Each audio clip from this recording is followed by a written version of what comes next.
Thank you again for joining us here at RAA's 40th Annual Trade Show and Convention. Once again, we have a great program for you today, so we hope you'll take some time to walk the halls and socialize and hopefully make some new friends and do some new business. So please just enjoy the show. I want to thank Pratt & Whitney Canada for sponsoring lunch in our exhibit hall this afternoon, so we'll hope you'll come back and grab lunch at 11:30 and then come over and meet us here to hear FAA Deputy Administrator Michael Whitaker provide an update on NextGen. And then this evening, we have a happy hour, we have a happy hour in the hall at 5 p.m. And afterwards, we hope you'll join RAA and our evening event sponsor, Bombardier, for RAA's 40th birthday party and Blast from the Past at Pickwick and Frolic, just up the street from the Convention Center. In honor of RAA's 1975 date of origin, I understand that it will be a disco and comedy, and there may be some leisure suits, although I hope not. As you know, RAA has identified pilot workforce and training as a key issue for us, and we've looked for the best and brightest voices to discuss the issue from a variety of perspectives. So we're delighted to have our good friend Dave Bushy moderate our excellent panel this morning. Dave is an industry veteran with executive-level experience at Delta and JetBlue, as well as is leading regional airline Cape Air in the past. He has an extensive background in operations and training and is a professional pilot with more than 36 years' experience as captain, check airman, and chief pilot. Dave is active with many collegiate aviation programs on advisory boards and as a guest lecturer, and is a board member of the Aviation Accreditation Board International, or ABI. Dave, thank you very much for being with us here today.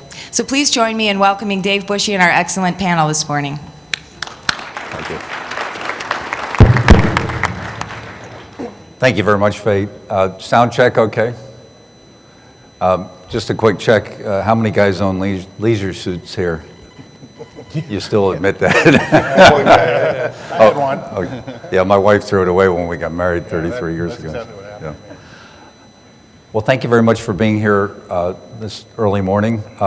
It's exciting to be here. It's also a little bit chilling to be here to listen to the hallway discussions and the late night discussions about what's happening with our industry. And our industry includes the young people over there to your far left that are entering aviation, to the people like me who have retired from active aviation and are still involved but not currently flying.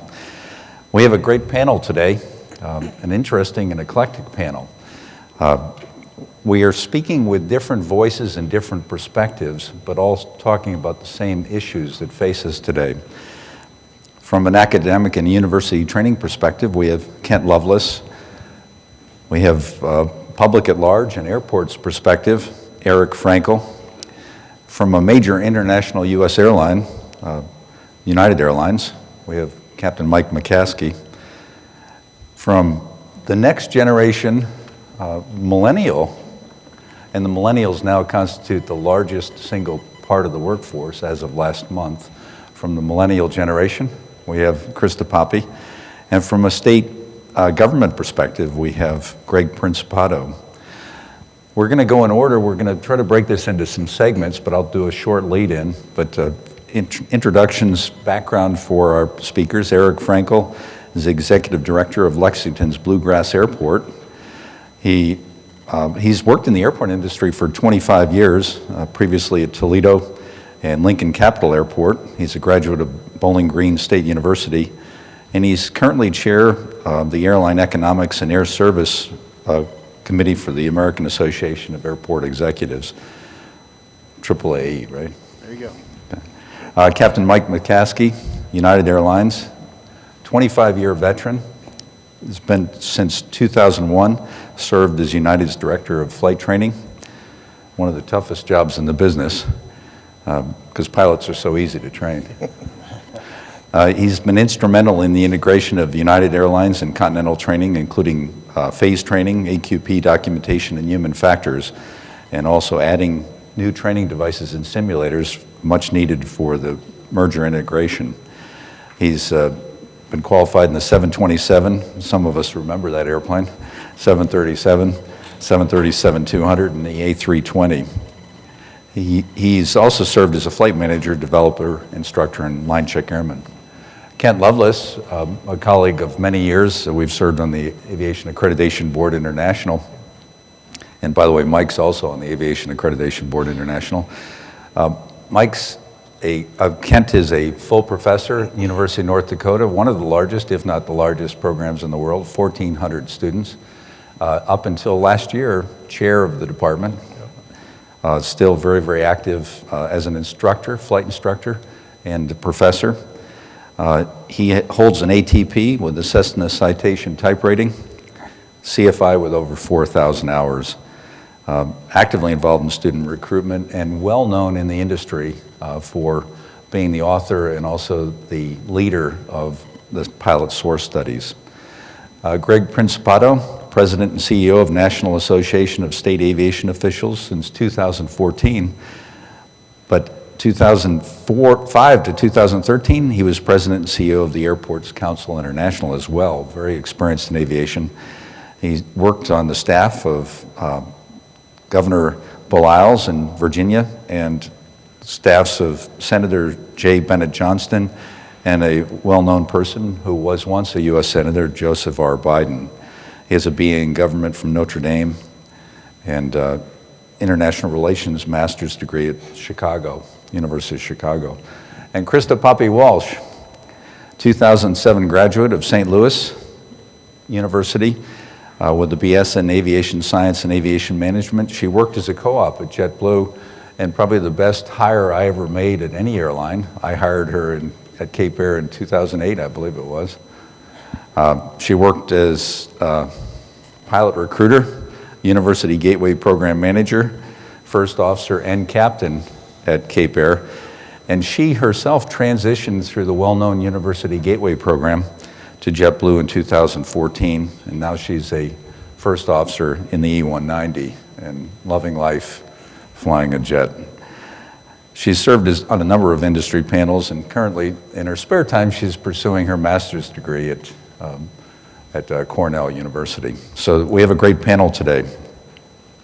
My lead-in, since we don't have a regional airline panelist, I'm serving as kind of the regional airline perspective, and I might get involved in some discussions since I'm not shy. We've at RAA sponsored symposia like this for many years. The last 3 years we had analyzing pilot supply and demand issues in 2012, where some warning signs were surfacing that there would be issues. Some people were talking about it, some people were denying it. 2013, assessing new pilot supply challenges. The crescendo began to build more and more, with more people seeing indicators that were distressing. And last year, where we reached a major inflection point, 2014, the pilot shortage, it's here and its impact is real. Well, in those panels, we've learned that the numbers of pilots required throughout the world is enormous. We've seen estimates of as high as 500,000 in 20 years, or a little over 500,000. We've also talked about the legislative and regulatory changes and the innovative practices and programs meant to address those. We've also talked about how do you get more people involved in aviation and what type of pipelines and pathways can you create for them. We've also heard about the chilling problem of funding education and training for the pilots. I read the other day that student debt is now over $1 trillion in the United States. And flight training, it cannot be financed except by mom and dad and the local bank. We've also heard from those affected by pilot supply issues, and we've begun to understand in very real terms as airplanes get parked and service gets diminished in cities, that we're all being affected by it, and most especially the professional pilots entering the field. There are hundreds of perspectives.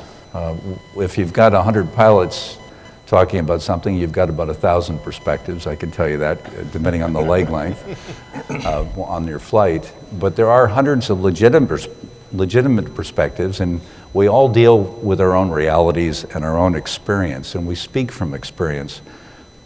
At RAA, we're living the experience. The regional training people, the regional chief pilots, and the regional executives are living this every single day. They're seeing the number of pilots walk through the door. They're seeing the number of pilots leave. The numbers are not adding up, so they're living it. We also know that there are people that deal with emotion. We can't deny that. Emotion and passion about this is the way we always did it. Just go out and get time however you can do it, and that's the best thing you can do. We can't deny that there's a reality for them, and it's their understanding. But we have to be here as colleagues and deal with facts. There was a good op-ed piece on Aviation Week a couple days ago on the 11th by a gentleman named Deal, and he had some perspectives, a three-pronged approach to the pilot shortage problem. We could talk about it over coffee for a long period of time and might agree or disagree, and it's good that we're having discussions like that. He closed, or later on in the article, and said, clearly, the time has come to stop the acrimony and pull together to address this problem, which reminds me of my Benjamin Franklin quote that I love to use. We must all hang together, or most assuredly, we will all hang separately. And that's the situation we're facing. So we've got a significant shortfall in the number of students entering structured training pilot academies and universities. There's a decrease in aviation students choosing airline pilot as a career. There's mainline carriers at this point are not seeing a shortage, but they know one's coming. And even yesterday we heard from A4A, I can't say that there's a shortage, but I know it's coming. There's been a change of the ratio of pilots interviewed versus hired at regionals, which tells us something about the quality of the candidates. And we've seen something from a fact-based standpoint since FOQ that there's an unintended consequence. All the aspects of FOQ had benefits, and one is causing an unintended consequence. And that is the time from leaving the structured training academies of whatever kind to the time that they get hired by a regional airline, that our building is causing a decrease in their abilities and qualities. And we're seeing that, not from an opinion-based standpoint, but from a fact-based standpoint by the regional carriers and their training departments. The regional carriers train more pilots than anyone in the world, far more than United Airlines, Delta Airlines, American, Southwest, and JetBlue. They train more of those pilots because more people are leaving and more people are coming in the door. Actually, less people are coming in the door. So they're seeing it. So those are facts and unintended consequences. So we need to keep that in mind and keep that fully focused. We have an inability to fly the entire fleet at most carriers. Fortuitous, some people say, because we can park 50-seat aircraft. But there's some 50-seat aircraft that make sense to fly, but we don't have crews for them. And there's some airplanes that are parked in the desert that we're aching to put into service. And there's been a reduction at service at some cities, and I'm sure Eric has more details, and Greg, I heard yesterday 110 airports have seen some change in reduction in their services. And the economic impact is staggering. Just in the Commonwealth of Massachusetts, aviation accounts for $16.5 billion annually to the state revenues, or to the economy, I should say. And in the United States, 7% of the economy comes from aviation. And remember the student debt. That's enormous. So today we can have a pity party, and we can grumble and grouse about what today has brought us. But we want to take a different path. We want to talk about today, snapshot of where today is, but we then want to concentrate on the goodness that's occurring today, the positive things that are occurring today, and what we can build on and make better for tomorrow. So each participant has been asked to talk about, hey, here's a snapshot of where we are today, and then we're going to transition to what we can do better tomorrow. Do we have all the answers? No, there's going to be 1,000 different answers. But I will tell you, we live in the greatest country in the world, and we have solved a lot of problems, and we will solve this issue, because it's not a problem, it's an issue, it's a challenge, and we will solve it. And the minds here and the minds all around this room, and in the two other panels today, two other panels are going to be talking about part of this issue. So I've talked a little bit too much, but one thing I want to tell you and remind you about is this is not about numbers, and it's not about statistics. It's about living human beings that aspire to go into aviation, that want to be pilots, that want to be professional mechanics and engineers and managers in aviation. It's about them, and it's about the passengers who need to be flown safely by them in this environment. And that's what we're really concentrating on. So that's my long lead in, and what I'd like to do now is do we have the clicker there? So we're going to go in order, current state, and then future state, and then we're going to have some good discussion, and we're going to want you to be involved. And if you're not going to ask questions, I'm going to ask you questions. I've done enough guest lectures at universities, so I'll force you to answer some questions, because there's some smart people. There's smart people, a lot smarter than me in this room. Over to you, Eric. All right. Well, thank you for that introduction. And You're not coming on? oh, can you hear me? Test. Can you hear me? Okay. Okay. Thanks so much for having me here today. I tell you, it's really great to be here at this conference. You know, interestingly enough, we rarely engage. You know, I'm obviously representing the airport sector of the industry. We rarely actually reach across aisle and talk with RAA or even A4A that much. And outside of, you know, constantly not getting along with the passenger facility charge issue, we rarely actually interact this way. So I'm really happy to be here and be able to participate today. So. As Dave mentioned, I guess I'm going to serve two roles today. I'm the current chair of the Airline Economics and Air Service Committee for the American Association of Airport Executives. So I do want to talk about the broader perspective about how our industry, how the airport industry is looking at this issue. But obviously I can tell you a little bit more specifically its impact on my airport, and I'll give some examples of that as well. I'm not sure exactly how to make This is forward. Yeah. make that happen. On the right side there. Oh, All right, great. Okay, so now I can go back. This first slide really, and I know probably many of you in this room have seen this slide before, it's really to give a snapshot of some things going on nationwide. And our industry is becoming more and more concerned about this. We probably worked on this for the last year and a half or so, and maybe we were a little late to the game, some would say. But we also feel almost like a kind of an innocent victim to some degree between this ongoing debate between the Colgan families and Captain Solenberger and ALPA, and then obviously with RAA and A4A's perspective about the pilot shortage. And in the middle for us, we have really significant concerns about service to our communities, the economic impact of those communities, and their basic connection to the world. So this graphic, many of you I'm sure have seen before. I've just highlighted a few of the bullet points, but to give you some perspective, some would say we have 500 or so airports of any size, and I would say what qualifies as an airport is one departure, but really if you look at a little closer, it's probably more like 400 or so commercial service airports that have 10,000 or more enplanements.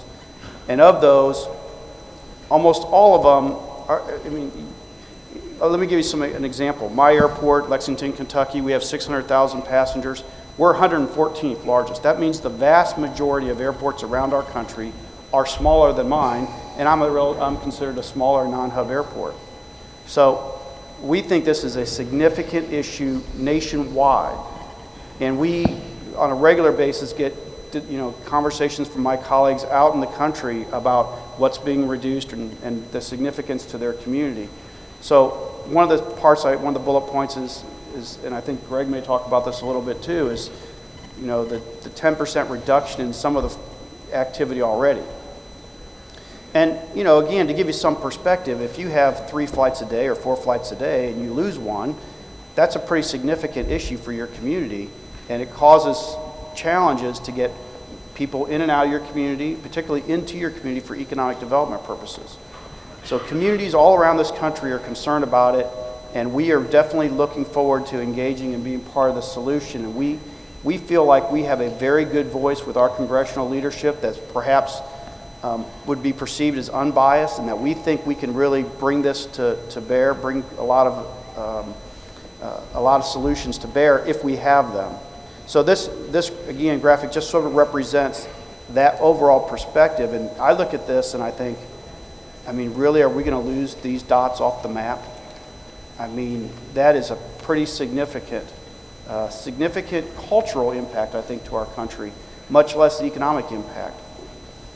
Some would say that, we probably have too many airports and a lot of people can drive to their closest airport. And there's, frankly, some truth in that, and I wouldn't deny that. But I tell you, you get west of the Mississippi and you get out in some of these areas, and that's easier said than done for a lot.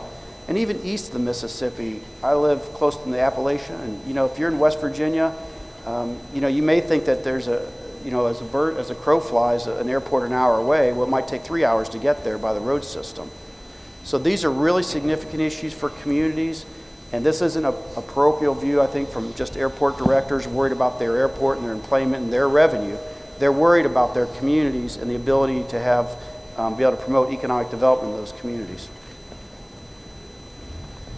And then this is Lexington, Kentucky. And as I said, we're 114th by number, but if you just look at a pure number of employments. So we're considered a small hub, but we're probably one of the bigger small hubs. But what I also tell people is this is already affecting airports my size, and obviously it's affecting other airports smaller than me, but really it's affecting all airports, because if that plane doesn't leave Lexington, Kentucky, it doesn't arrive in Atlanta, Detroit, New York, or wherever. And I think that really hurts the entire country when that happens. But to give you an example, Lexington, we are really blessed. We have 15 nonstops, and for a population our size, I tell our community how blessed we are. Now, some of those destinations are served by Allegiant, but I wanted to highlight the 4 that are served, that are showed in the dash lines there. Those 4 have 1 flight a day to those destinations. Those are important destinations to my community for business purposes and economic development purposes, as well to the international marketplace. Those 4 flights have one flight per day to those destinations, and they're all on RJs. So, this has already started to affect markets my size, and we're very concerned that those are the first 4 to go in this scenario.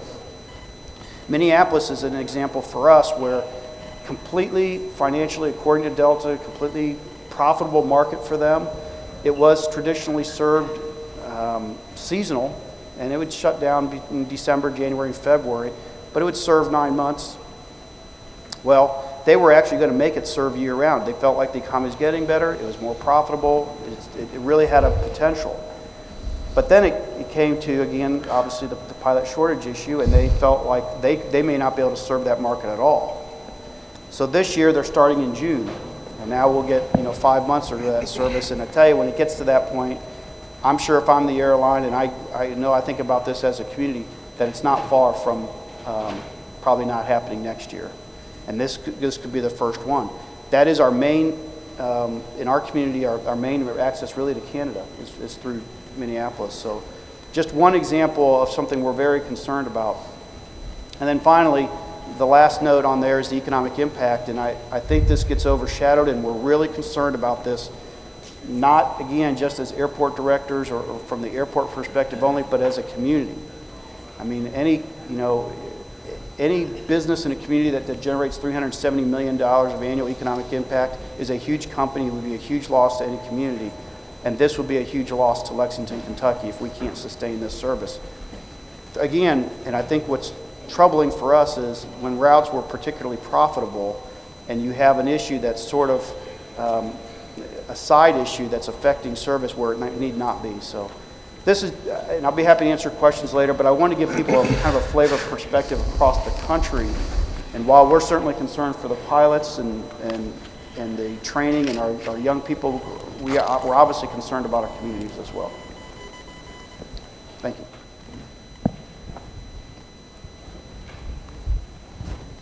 Thanks, Dave, for the invitation to participate today.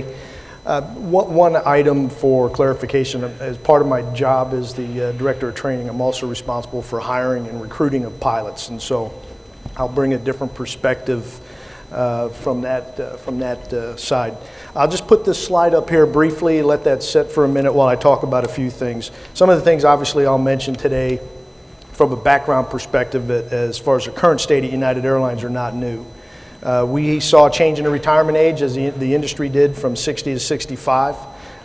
Also at about the same time there was significant pressure on the industry from bankruptcies and consolidations, which generally changed the perspective of young people wanting to enter into our industry.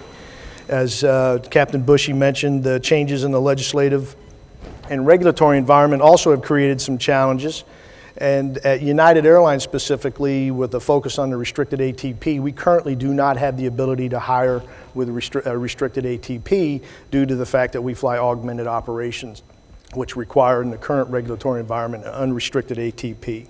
So while it may work and we may look for the regionals, and we may at United be forced to address that particular challenge, right now from a network perspective, it does not fit for us to segregate our pilot group in that manner.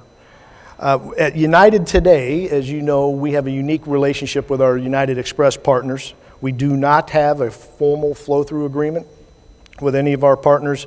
We do not have the ability to manage the exit from the regional partners to United and vice versa. And then based on our current hiring and let me rephrase that, based on our current retirement demographic, we see this actually challenged to surface in the next 5 to 7 years. So I'll draw your attention to the slide. If you'll look on the slide, that's the peak of our retirement profile. While I don't have the numbers for Delta and American, I can tell you that their profile, their peaks and valleys look very similar with minor differences in when we hit those peaks. Our current plan is to retire just on age 65, 2,500 pilots by the end of 2019. And with a current pilot seniority list of 12,000 active pilots at 25 years, we will have refreshed the entire seniority list. Our hiring initially started with the transition to the 117 environment, so we were a little slow to get started into the hiring arena, in addition to the fact that the merger created with the joint seniority list or integrated seniority list, we had a number of pilots that were furloughed that had the right to come back to the property, and so it's really in some respects slowed that hiring wave down. As of today, we plan to hire 1,000 pilots this year. We will hire 1,600 or 1,400 pilots over the next 16 months. And we don't see that changing anytime soon. So while we don't see it today at United Airlines, we're very keen to the fact that the supply is dwindling and that we will need a solution here in the very near future with a horizon of about 5 to 7 years. So that's the current state for us at United. Well, thanks everyone, and thanks Dave for inviting me. I'm speaking really for collegiate aviation, and before I get into some career aspiration outcomes that we did a recent study about, I'm going to talk about, Dave asked me to talk about what we do in our programs with these young aspiring aviators. And I'm going to speak to our program at UND, but we've got many good programs here that are equal to UND. They are over here at the University Commons, and I would suggest stopping by and chatting with those individuals, my colleagues. Our program is accredited by the ABI, Aviation Accreditation Board International, and because of that, we have to kind of notch it up a bit. And that's good. That's good for the industry. It's good for our students. But our students go through a structured training program that's pretty rigorous, over 1,000 hours of academic instruction that's related to aviation that's integrated with the flight training. Some other things that we do, first of all, our learning and our curriculum is learning outcomes driven, even though we have some prescriptive requirements from the FAA, of course, but learning outcomes driven means that at certain points of the training, certain attributes, skill sets, and knowledge have to be attained by the student to progress. We operate with schedule integrity, so just like an airline has to launch on time and recover on time, our students do too. We have a fleet of almost 100 aircraft at UND, and they all have MELs. They don't need MELs regulatory-wise, but the industry has MELs in their operations, so that's why we do it. We are currently level 3 SMS, the old nomenclature. It's going to level 4 approved SMS for a general aviation operation. And again, the reason we're doing that, it's a best practice. ABI requires a safety program and safety culture. And that's what the industry is turning to, so we want our students to be able to function and be knowledgeable in that kind of environment. We have a flight data monitoring program. We have flight data recorders in our aircraft. We have an event review committee. We've got gatekeepers. We have safety reporting. So we're doing everything in collegiate aviation in these structured programs that match the airlines and the world of professional aviation. We just do so at 0.12 Mach instead of 0.82 Mach. That's the big difference. So the question is, where do these highly prepared individuals want to go? Well, we did a survey in 2013 as a part of our pilot supply forecast, and we were looking at it and going, that was done when the FOQ rule was in a notice of proposed rulemaking, and we said, anecdotally, we thought there was more individuals becoming interested in an aviation career just in talking with students and the reactions of students, and of course there's more activity on college campuses and so forth with the airlines visiting for recruitment purposes and things like that. So we replicated that survey, and then we also added some new questions that would be of interest to the regional airline industry about pilot recruitment and hiring and so forth. So I'm just going to give a quick synopsis of that. What we found in 2013 was that 54% of the population of the sample size of the survey was seeking an airline career as their long-term goal. Their initial long-term goal, or their initial goal career path, was airlines at a higher rate, and so we do lose students in terms of that career aspiration when they start their flight training versus when they are coming towards the end of their flight training. There's a loss of interest in an airline pilot career, and part of that is they learn more about the industry and different aspects of it and simply want to pursue other points of a professional piloting career. So the airline, in 2015, students interested in a long-term career in airline pilot type of profession increased to 60%, but there was no statistical difference. So what that means is you can't hang your hat on it. It's not necessarily reliable. It could be just a random occurrence. But this is part of the issue. First of all, we've got fewer people learning how to fly. The number of pilot certificates being issued by the FAA continue to decline. We need those that do want to learn how to fly, pursue an aviation profession, and then realize that those that want to pursue an aviation profession, we need to increase the numbers that want to be airline pilots. And they don't all want to be airline pilots, and that's just part of the reality. Another thing we found out, we asked, as a result of the FOQ rule, what had changed in terms of their career aspirations. And 8% of the population still had changed their mind from 2015 to 2013, had pulled out of an airline career because of the FOQ rule. So that didn't change, and we thought it might. But that hadn't changed.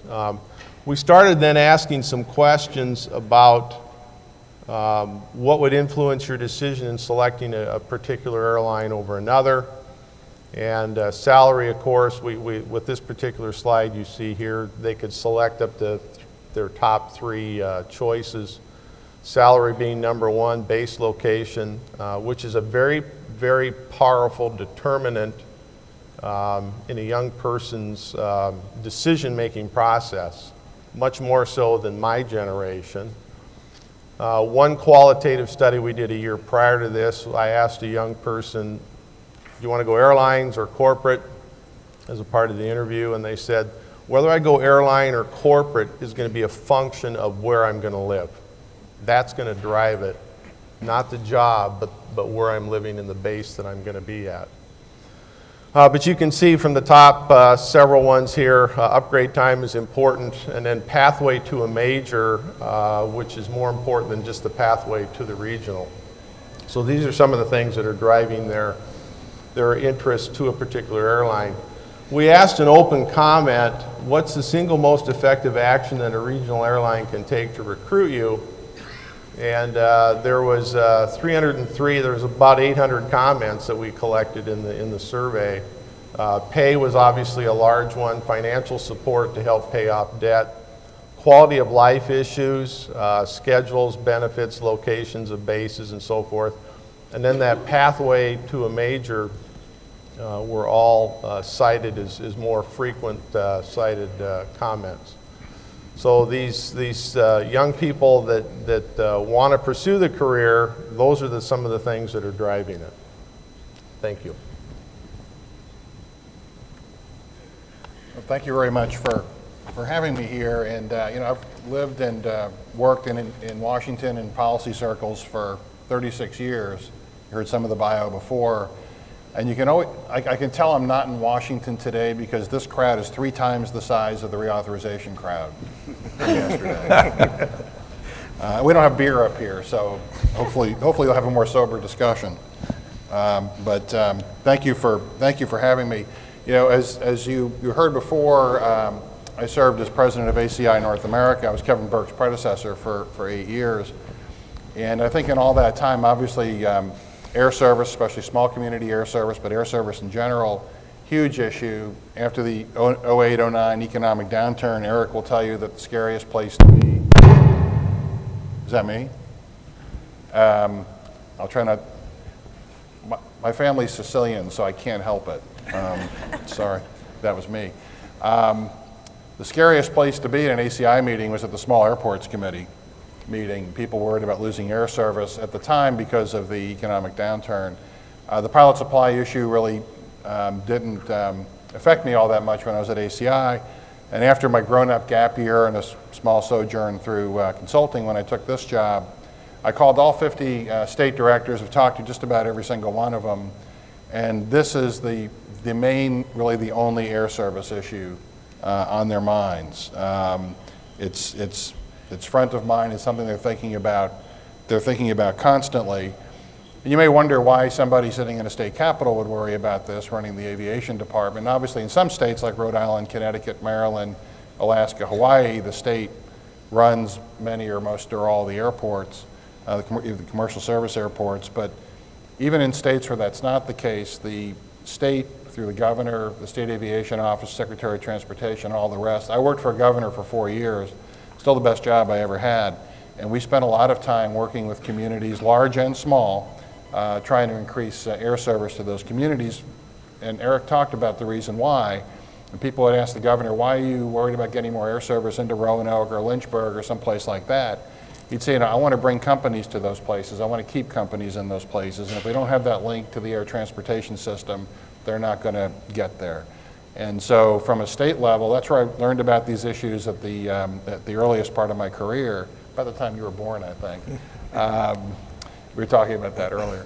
And it's so great to meet you and see what you're doing in your career. It's just wonderful. But bringing people in and trying to bring those companies into the communities and promote economic growth and so forth. This is not just an aviation issue. This is an economic issue. This is an economic growth issue for communities around the country, and we need to start talking about it, I think, that way. The challenge, Steve Alterman talked yesterday. I was one of the few people here for the reauthorization session, I guess, but he talked about this yesterday. The political difficulty of this issue can't be understated in Washington. You know, I've seen issues come and go over the years. People wanted to argue security or safety or whatever versus cost, versus air service versus whatever. Safety, if it's perceived as a safety issue or security issue, you're on the losing end if you're arguing something else. So we need to frame this in a different way, talk about it in a different way, in order to get someplace in Washington. So I think just talking about it as a pilot supply issue or an air service issue in Washington is not going to get us is not going to get us there. By the way, I have to give we do this in Washington sometimes. I give kudos to my colleague Faye Malarkey Black. Not only she did a great job coming and speaking with my members at our Washington conference about this issue. They engulfed her afterwards to talk more about it individually. But I was talking to the staff of a senator last week who was on the other side of this issue at a hearing that she testified at a couple weeks ago. And although he was on the other side of the issue, it was very complimentary of the way she brought the issue to the Hill and really expressed the position of RAA and the position of the aviation industry on this issue. Just from a demographic point of view, this would be very difficult. I saw some figures the other day. The generation that I'm a part of, 46 to 64, the baby boom generation, I saw one figure that we're about twice the size of the next generation, born 64 to 84. And then we have Krista's at the leading edge of the next generation, which we've already heard is much larger. So the one good thing that my generation is doing is creating more people like you. You know, it was going to be a demographic challenge no matter what. If there had never been a crash in Buffalo, if there had never been a 1,500-hour rule, if there had never been anything else, it was going to be a challenge, and all those things have made it more difficult. A friend of mine, Randy Berg, who's the chair of AAAE and works at the Salt Lake City Airport, teaches a couple classes actually at a couple universities, and he was telling a story at a conference recently where there are some people on the panel saying, well, there really isn't an issue. There's no pilot shortage or supply issue. And he got up and said, you know, I teach this class, and every year I've been doing this for a long time. I ask the kids to raise their hand if they want to be a pilot, and usually I used to get half the class. This year I got 2. So there's something happening out there. What it is ain't exactly clear. I guess that's an old song. Those who've known me for more than 5 minutes know I love sports analogies especially. And when you think about this issue a little bit from, you know, it's the hours, and, you know, if I said Faye and I have talked a lot about this, I've read a lot about this, you know, 1,500 hours and what some people are doing to get to that level. You know, if this was a baseball analogy, if you remember the movie Bull Durham, the Kevin Costner character, he'd be a top prospect because he's been in the minor leagues for a long time, had a lot of at-bats. I'm a Washington Nationals fan. Bryce Harper would be nowhere near the major leagues if baseball took this kind of approach, or Mike Trout, or anybody like that. I think, you know, it's really about proficiency, capability, and quality, and we sometimes can lose that with some of these easier political solutions that gain, like I said, a cachet that is very difficult to fight against when you have a group like the folks who are really supporting the 1,500-hour rule coming to hearings. It's very, very difficult. You know, the last thing I'll say, and I guess we'll get a chance coming back the other way to talk about the future, this was also talked about a bit yesterday too. There used to be sort of like, again, sports analogy, the NFL has sort of a free pipeline of talent called college football coming through. And it used to be with the military and the size of the military at the time, and a lot of people leaving the military to come into commercial aviation, that commercial aviation had that. And obviously, as Nick Callio talked yesterday, that's changed, and it probably is never coming back. So that free supply of talent is also not there. So I think even if we'd never had anything happen in Buffalo, even if there'd never been any kind of regulatory or legislative change, we were going to have a challenge. With all that on top of it, I just think those who say there really isn't a problem, I just don't really, I don't understand that. I'm looking forward to the rest of the discussion. As I told Dave, after 5.5 months at NASAO, with my members really this at the front of their minds, I'm going to learn a lot more, I think, in this session than I'll be able to share. So I'm going to turn it over to someone who really knows what she's talking about, and look forward to the discussion. Thank you, Greg. Thank you, Dave. Thanks for the invitation to come speak here today. Hopefully I can provide a little bit of perspective as somebody that has recently gone through a pathway program and kind of hit all the steps to a major airline, coming from structured training to a regional airline experience, and I had an opportunity to serve as a pilot recruiter while I was at Cape Air, so got a little bit of that experience as well, and now as a first officer at JetBlue Airways.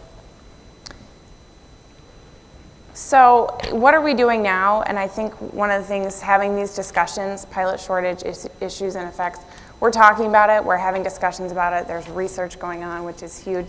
And that is important, I think, for everybody to be able to sit down in a room and really kind of hash out what's going on now and what can we do to continue to promote this as a career path. We're starting to see economic incentives for regional pilots, which is great.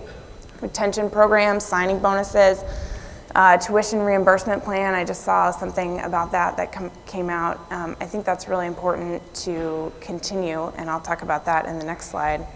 There's pathway programs such as the University Gateway program, which is what I went through on my way to JetBlue. It's really, I think, kind of the key to a future success for students to have an attainable, reachable goal, for something to be on the horizon, for somebody to be able to say, this is something I can reach and get to. I just have to meet these certain goals along the way. But there's still a very small number of these programs, and there's still kind of small numbers of students involved in that, so I think we need to address that. Industry internships, I had an opportunity to do an internship at JetBlue, and I think that was the most important experience of my undergraduate. Being able to jump into an airline and really see how it works, what the job is all about, understanding what being an airline pilot is. You know, you get that in the classroom, but you really don't understand it until you really start to see it, and I think an internship is a really important piece of that educational experience. And also setting expectations as to how difficult or challenging it might be to attain that goal of a major airline and what it's going to take for you to get there. We're starting to see major airline presence at universities. When I was a new recruiter at Cape Air in 2008, we went to UND and a couple other universities' career fairs, and it was a few regional airlines. There was no major airline presence at the university level, and I think that was really interesting to see that, you know, the major airlines, of course, in 2008, things were very different, and now that we're starting to see majors show up at the university level. They're not going to be able to hire a university graduate right away. They don't have the experience yet, but bridging that gap and allowing for students to see what the airline is all about and really kind of making those connections, I think is really important. We're starting to see industry outreach programs, the ALPA ACE program, and some of the other majors that are showing up on campus more and really interacting with students, which I think is, again, very important. And as Dave mentioned, the hour gaps, the effect that the 1,500-hour rule is having. Are we losing some proficiency and training going from, you know, graduation at 250 hours to actually attaining that regional airline position with 1,500? So that is current state. Do you want me to jump right in, Dave? So what can we do tomorrow? This slide looks very similar to the other slide. I think we just need to continue with some of these programs that we're doing and continue to have the greater outreach. We talk about STEM programs, including aerospace, and getting somebody to an aviation college is half the battle. Introducing aviation as a potential career path, as a good quality career path to younger audiences. And we talk about this a lot, but going to middle schools, going to high schools, really introducing that this is something that is possible and attainable. There is a huge number of our population in women and minorities that are still a very small percentage of this industry. So how do we continue to get more women in the cockpit, more minorities? How do we make that attainable? And again, I think it goes back to a lot of comments that I get from passengers coming on the airplane that don't understand, oh, you can do this, and this is possible. And again, I think we just need to do a better education of younger audiences. Paid internships, as I mentioned, the internship for me was one of the best experiences, but being able to get paid while you're doing it, it's a costly endeavor, and I think that is important, not just at the airline level, but across the industry. We're talking at a regional airport, and I know that you might speak on that, at other associations in the industry. It's just a great way to really kind of bridge that gap from the learning curve that you have in the college environment and not really quite understanding what the job is all about. Mentorship is huge. This is a big part of our University Gateway program, is having JetBlue pilots connect with undergraduate students. And that to me has been really, really rewarding. I see one of our old interns in the audience, and she's speaking later today. And we've really created a connection, and it's nice to see her successes and be able to continue to support her and promote her and give her advice on what's next and what the future is all about. And I think that was really important for me in being successful and continuing down the road. There's a lot of times when you want to stop, when you want to quit, when it's hard, when it's challenging, when it's difficult. When you can pick up the phone and call somebody on the other end that says, trust me, it's still a great job and it will be worth it. All this hard work you're doing, you're getting there and you're going to be successful in it. More economic incentives. It's still incredibly expensive to go to school for this and to get the required training and experience and to come out the other end and be able to afford to live and continue to pay your student loans. I think a great opportunity would be to tuition reimbursement programs where there's some level of commitment from both the airline as well as the student to serve for a number of years and be able to have an airline help pay back loans. Obviously that's a way off in the future, but I think it's something that's worth discussion. Another thing that we talk about is the pathway programs, and I think that is another important, having a realistic timeline to get to a major. A friend of mine who also went through this pathway program, who has quite a bit of student debt, was saying that knowing that he was going to be able to attain this goal and be able to have the resources to now be a little bit more comfortable in living is really important, and having particular goals to attain is rewarding, and it's also allows you to kind of maintain the path that you're on. And lastly, we talk about bridging the hour gap. What can we do to continue to get students that graduate from school, to continue to keep them motivated towards that regional airline job and that major airline job, and not lose them in that gap, because that's probably something we're seeing as well, and continue to keep their training and skills and abilities ready to go for the regionals.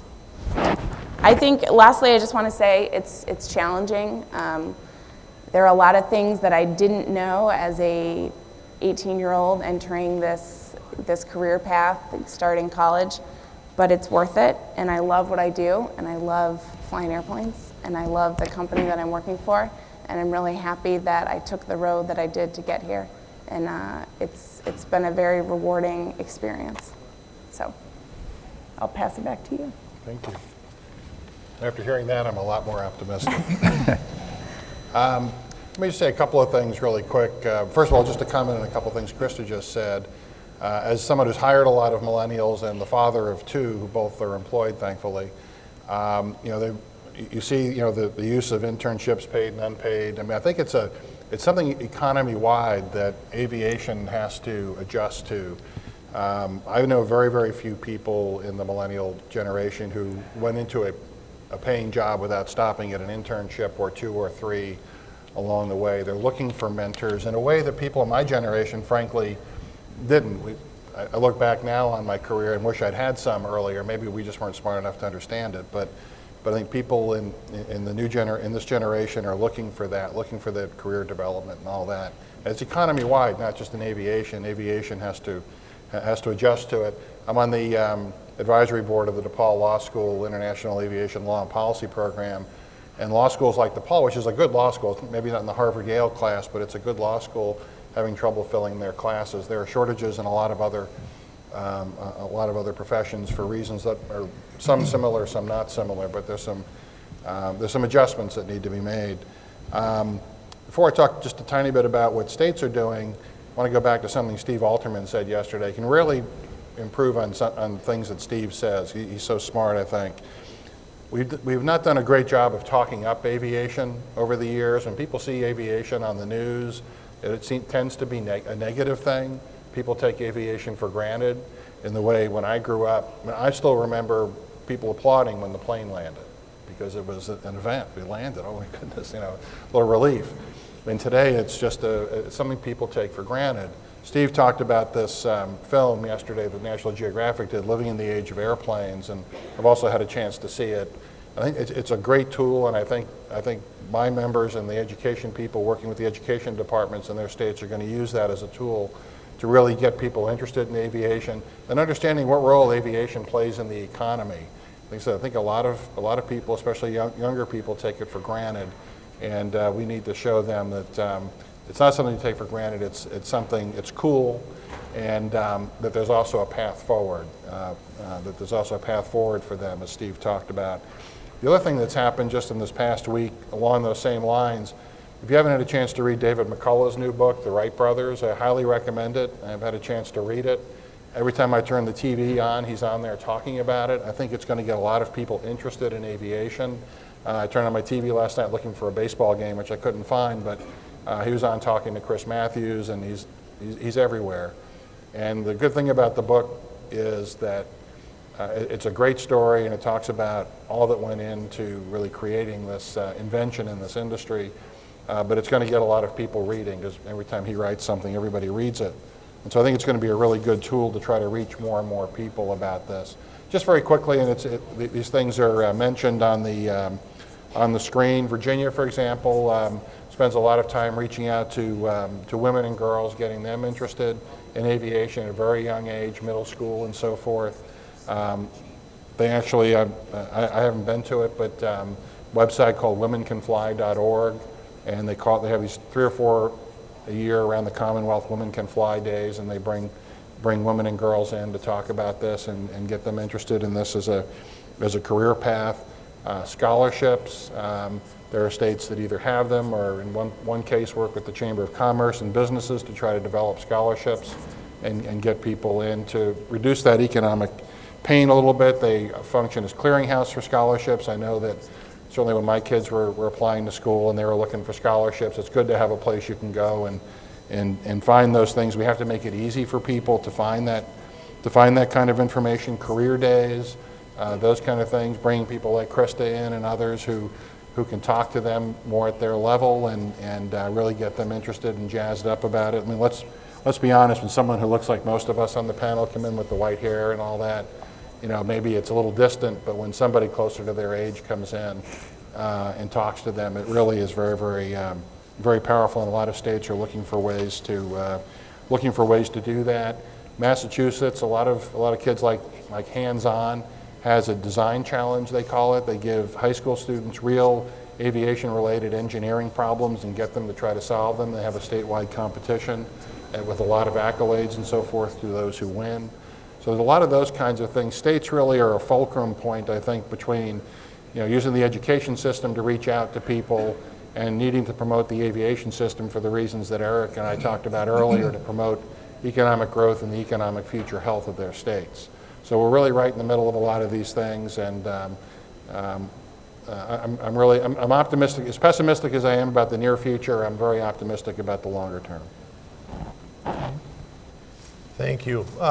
Here's some recommendations I've got, and what's interesting, they're mimicking a lot what Krista talked about and others here, and we didn't do this collaboratively, so we're all on the same page here in many ways. Obviously, based on survey results, and we asked questions also, if your career aspiration changed, why did it? And what attracts somebody to a given airline. Here's the list. And this is a short-term issue, short-term recommendations. There's a longer-term issue of attracting people to fly more, get involved with flight training and learn how to fly and seek the profession. Those are longer-term actions that need to take place.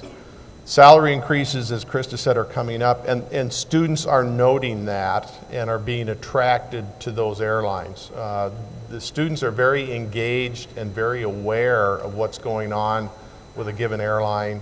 They know what's under contract negotiations, what their pays are, guaranteed minimum times, everything like that. So that is making a difference.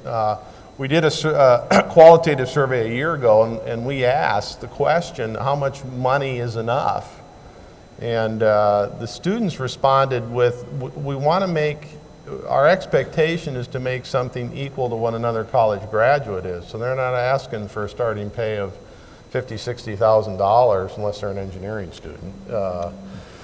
But they talk about nursing. I've got friends in the nursing program. I've got friends in a social work program. And they go through certification and training and steps like I have to go through, and they're getting something in the 40,000 range, between 40 and 50,000. And so that's kind of their expectation. They just want to be equal to other college graduates. Financial support of training and educational debt is very, very important. I think loan repayments needs to be considered, or some kind of scholarships while they're in school. Certainly being able to provide an ATP, CTP, which I actually think, based on student responses, is viewed more as a hindrance in the FOQ rule than the 1,500 hour or 1,000 hour ATP, restricted ATP requirement, because this ATP, CTP is another $5,000, and their debt load is maxed out. The back is starting to bend, and they just can't handle anymore. So I think providing that is certainly an incentive. And I think those airlines that offer that versus those that don't, they're going to see a difference. Realize that their quality of life is a priority, and I just, it's easier said than done, I know that, but adjusting schedules or modifying schedules to minimize their time away. These young people are very interested in their social network and their friends and their family, and the more time that is taken away from that is looked as a negative and impacts their career aspirations. Defined career paths have already been talked about. I think they're very effective. There's a certain population that isn't going to be attracted to it no matter what, because there's so many options out there. But the basic premise is that there's not necessarily a guaranteed job waiting, but guaranteed interview or something along those lines. People are more willing to invest for their future if they see a more definitive path to it. And I think the mentoring portion of those pathway programs or gateway programs are very, very important. And to JetBlue's credit, they actually bring in alums, in our case at UND. He's an alum, he's a captain, he's an A320 captain, he's a Czech airman, and he mentors the students, the UND students in the Gateway program, and it's very, very powerful. Visits with them, comes on campus a couple times a year, takes them out for dinner, has meetings with them and so forth, plus regular calls and things like that. And then I think the recruitment visits to schools are very, very important. The comments from students on the survey were, sell me on the whole airline career. Convince me and make sure that the people you send are well qualified. Sometimes an airline sends somebody that's a pilot who's an alum of the program, and gives them some PowerPoint slides and says, here, present it, and the presenter doesn't know what they're doing. And that doesn't put on a good show. And the students actually noticed that and cited that in the survey, that's a negative. So make sure that you come and you visit and you attract and you convince. We've seen airlines bringing airplanes on ramps and parking them and lighting them up in terms of putting the power card on. And you get a steady flow of students in there. We did it first a year ago with a parents' weekend where the parents are there. And if you think it isn't a powerful recruiting tool, when mom and dad are taking pictures of their son or daughter sitting in the left seat of a CRJ 900 or an E175, wow. It's a powerful recruiting tool. So those are some short-term recommendations I think the airlines can do and reach out to these young people. Thank you. Thanks, Ken. Just a couple of things. I won't repeat much of what was said. 3 things from a United Airlines perspective. We like the rigor of formal training programs. The focus on CRM, TEM, human factors, SOP compliance, how to manage distractions, complacency. Those are important things for us, and we have data to support that folks that come through a structured program like that do much better in our programs than those that don't. The Pathway program brings a unique perspective. One of the things that we struggle with is who owns the hiring decision and what's that path look like and who's doing what to the candidate along the way from a performance perspective. And so we'll sort through that. And then we're also looking at the possibility of partnering with some training academies in the future. But I think we've identified the fact that the CFI is really the key pivot point for us in this, and that without the instructor, we can't train new folks, and the instructors need to come from the formal rigor of an approved program, which we find, as I said earlier, desirable.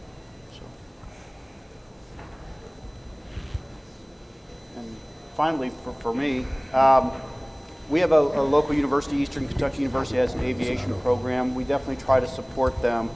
And that actually the photo that you see on that slide is actually an ad in our terminal. And we think that that's a good avenue, at least to introduce the concept to young kids and people that are interested in aviation. So the other thing we do, going back, is internships, and we do that for 3 reasons. And one, we feel like we can give them some technical skills about operating on the ground, and we think that makes an airline pilot even better if they know what's going on, both inside the terminal as well as on the airfield, and learning those operational skills about what's going on the ground. Secondly, and just as importantly, we want to teach them soft skills. So we talk to our students all the time. We rotate every semester a new student in, and we talk to them about showing up to work on time, being respectful of others, getting along with your teammates, and that type of thing. And you know, we shouldn't take that for granted that those kids come in with that skill set. And then finally, we definitely pay them, and we want to pay them for a couple of reasons, but the main reason is really to try to offset some of their other aviation costs. It's not a ton of money, but we can do that, and we choose to do that because we're trying to invest in the future. And then finally, going up the chain there, we think the best role that airports can be and communities can be as an advocate. We work with our chamber. We've actually worked with our state, and we had a meeting between the State Aviation Association, the local aviation universities, and the commercial service airports, and our chambers to talk about this issue and inform people, because they can be advocates. And finally, we can be advocates with the American Association of Airport Executives, or ACI, in conjunction with RAA. And I'll just leave you with this. This is one of the 2 things I think that I would really ask to see if we can try to accomplish together. One is data. We constantly hear these things out there that there's not a problem, and we don't have very good data to combat that with. I would love to see a dial on RAA's website that clicks over every time a flight's canceled because of a crew shortage issue. I would love a real-time dial like that I could point to my congressional representatives and tell them what's going on. And then second of all is a viable solution. We think we can be incredible advocates and from the airport side of the house. And every time I've done this, whether it's been at the local chamber level, the state level, or with my congressional representative or Senator McConnell's office, they're interested in helping. They want to know what a potential viable solution is. And if you can help us with that, I think we can be great advocates for you and ourselves. Thank you. Wow, what a great panel. Sorry it's taken so much time. We will go straight to questions. There's 2 microphones. If you could stand up and identify yourself. And Catherine is always a little shy. Such a shrinking violet. I am in the middle of a story on pilot shortages for airline economics, and one of the solutions that has been suggested to me from the contacts I've been using is ab initio training. Why don't we do what the Europeans do? And I thought it was very interesting yesterday that the Europeans, according to the ERA, does not have a pilot shortage. So what is the barrier to creating a one path where you have a pilot hired, goes to school, gets a seniority number, goes to the regional, goes to United, and I think that if all the advocates in the industry were to go to Congress with a single voice saying it's untenable now, we could solve this problem, including the 1,500-hour rule.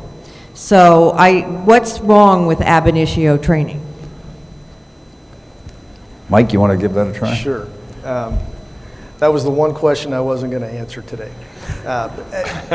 So let me put some perspective behind it before I actually tell you where we're at. We don't expect the legislative side of things to change with the 1,500-hour rule, but what was allowed in that is the opportunity to explore some other options. Currently, there's an air carrier working group through A4A that's supported by industry, labor, and the FAA that's currently working on a plan for that as an alternative to a pathway to a certification. The key piece of that legislation also was it left the door open for other pathways. And so once we get through this first portion, then we'll look to see what we can drive as far as training programs and performance-based, evidence-based training in the future. So the ab initio footprint has been very successful for the European carriers and the Asian carriers. Transport Canada has just adopted that as a certification process. There are some things that, as I said, we're working through collectively with labor, as far as an A4A as well as the legislative arm to solve for that. So, Kent, do you have some thoughts? Well, yeah, first of all, I think in what we do right now is ab initio training. That's how I perceive it.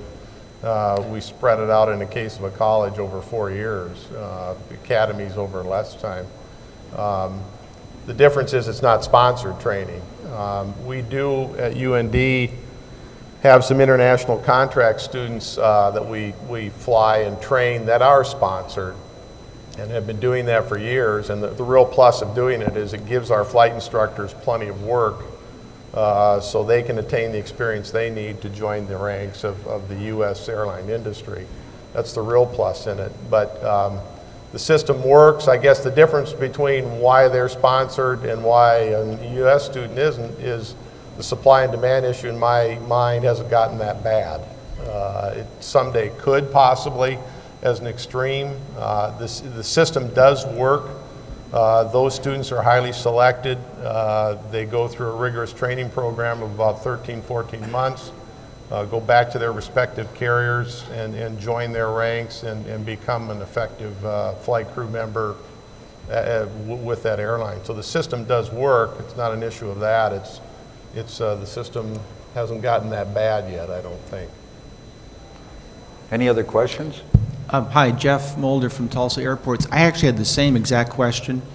Follow-up, the working group you mentioned, the concern is the timing. And Greg would know this well, the FAA reauthorization only comes around every once 4 or 5 years. So as airports, we're very concerned about the fact there isn't a solution. There may be one that may be in the works. When is that working group going to have something that we can actually use to put forward as a solution? I'm not quite sure. I know there's more work being done this year. My understanding is it'll be somewhere in the first or second quarter of next year, which obviously is not beneficial from a timing perspective based on your question. But as has been identified earlier, there's the political pressure, the legislative pressure to make the change. And we don't have the visibility yet into a real problem as far as the industry is concerned here in the United States. And so, unfortunately, the timing is what it is, and we'll just have to sort through that and hope we can get to a solution more, faster than what we would have normally. Well, there may be a way to make a little bit of lemonade out of the lemon in terms of the timing. As you remember, the last reauthorization, we had 23 extensions over 4.5 years. I know, Jeff, you know that well, and Eric, we all lived through that together. I think the over-under on extensions this time is 2, but I think that there'll be far fewer extensions because Congress, I think, was embarrassed by 23. It's a very powerful motivator for Congress's embarrassment. But the good news is, I think, is the first extension will be a lengthy one. We heard yesterday about the power of transformative, and there's no beer to drink. Those who were in the room for that. Transformative air traffic control change. They're going to need at least one pretty long extension for the chairman of the House Transportation Committee to get there. So there's going to be some more time. And if the timing is as you say, we might be able to fold something in. And I think in the meantime, we need to do what Faye's already doing, what Eric talked about, what we're going to be doing, and really, educating folks on the Hill about the real-world impact of this. Not going in and saying 1,500 hours causes this. That's not the right way to do it.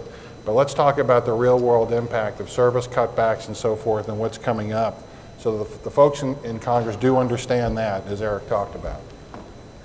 I have to be mindful of the time. Kelly, how are we doing on time?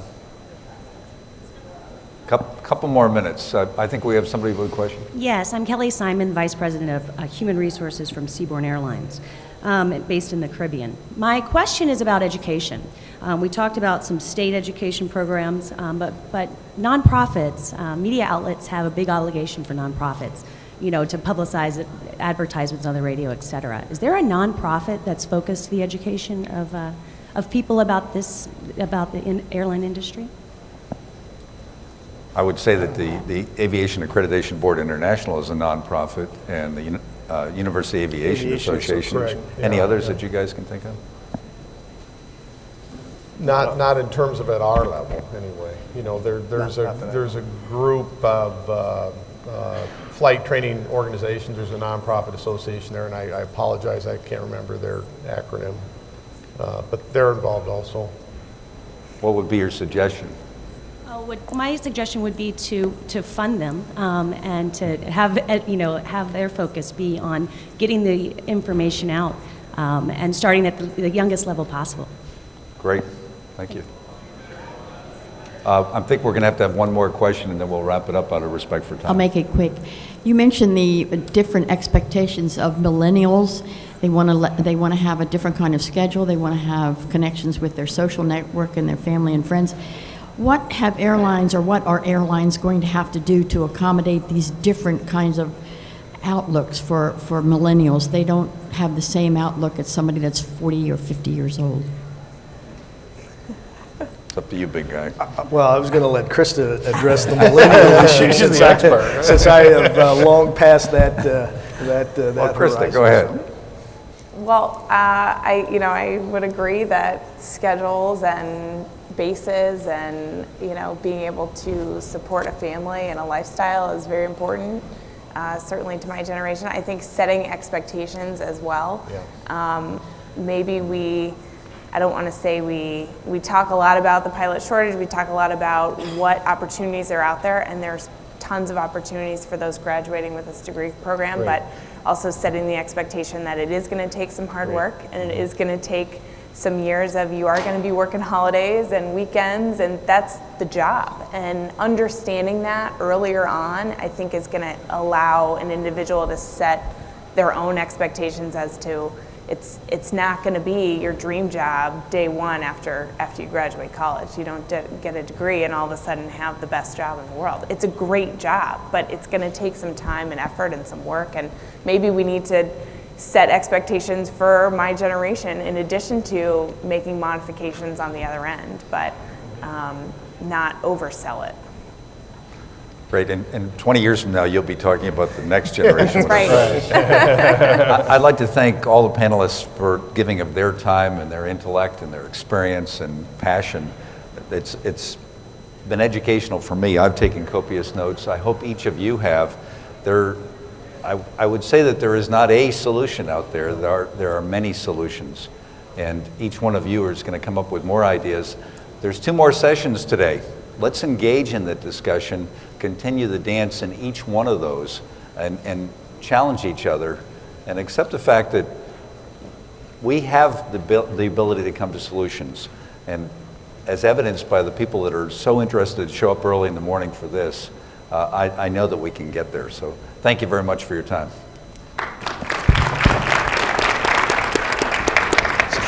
You guys made it so easy.